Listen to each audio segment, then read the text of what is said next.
Povídejte o sobě. No, mám rád volné šaty a jezdím s rezavělým autem. Jmenuji se Brian. Budete si přát něco k pití, prosím? Rád bych... Suché minoly a ruso na led. Zamíchat, ne protřepat. Sklenice chlazené, nepřemrzlé. A k tomu přineste 2 malá brčka.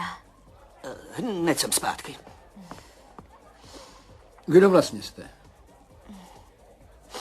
Zapojte ten svůj pověstný instinkt a hádejte.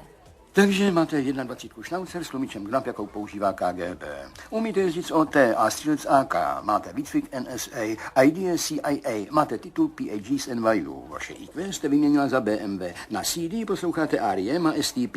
Ráda byste viděla JFK, jak se s MM projíždí v GM po USA. A roli toaletního papíru pravděpodobně zakládáte koncem dolů. Tak tohle jsou ty vaše pozorovací schopnosti, pane Steele? Jsem agentka 3,14, Veronika Ukrinská a můj tatínek je profesor.